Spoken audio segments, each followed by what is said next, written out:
Things may not change in our lifetime, but we have our life to work for their change. It's been 25 years since these women first took to the streets calling for change. Hundreds of women gathered in defiance of General Zia-ul-Haq's law of evidence in February 1983. This made the legal value of female witnesses as half that of men. Pakistan had fallen in the grip of the Hudood laws. As these women marched up to the Lahore High Court, they were tear-gassed and baton-charged.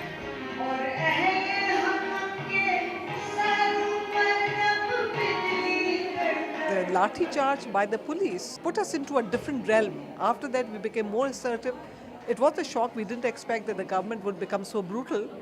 For over 2 decades, women have suffered the consequences of these laws. After failing to provide sufficient evidence of rape, thousands were imprisoned and languished for years behind bars. The Hudood Ordinances are yet to be repealed, and for these women, the battle for change continues.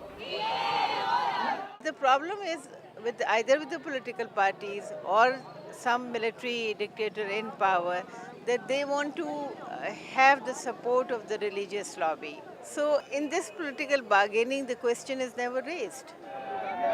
The religious parties fervently challenged the formulation of the Women's Protection Act. Introduced last November, this act provides some legal respite for victims of sexual abuse. The punishment for adultery has been reduced from death to 5 years imprisonment, and 4 witnesses are no longer required to prove rape. But for many, these are just the first steps towards miles that are yet to be covered. It's not only Zina Ordinance which we are talking about.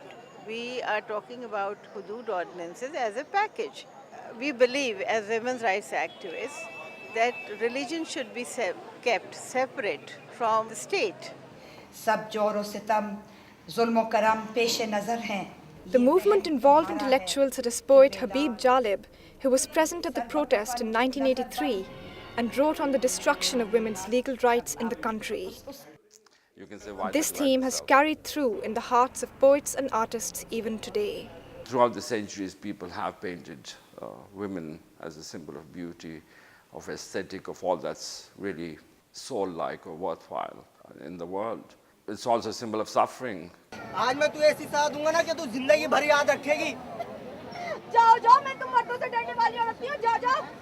These women gather here to commemorate International Women's Day by raising awareness about women's rights through street theatre performances, highlighting important issues.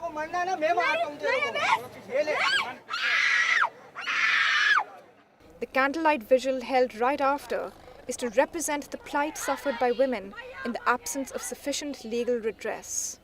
Symbol of light is important, and it is becoming a tradition also for women to get together and hold up the candlelight. It's also in a way a sign of peace. They say the movement needs more participation from a civil society that has so far remained inactive. The need for the future is to mobilize more people to join us in our movement. That perhaps has been one of the shortfalls or the constraints that we have faced in the last quarter century. Now, in the 25th year of their struggle on the streets, the torch continues to burn for a change that still seems a lifetime away. The women's movement has come a long way in raising awareness for women's rights. But as they see the flame of equality die around them, they vow to continue fighting against what they see as the destruction of women's basic legal rights. With cameraman Khalil Ahmed, this is Sharbanu Sayyed reporting for Geo English, Karachi.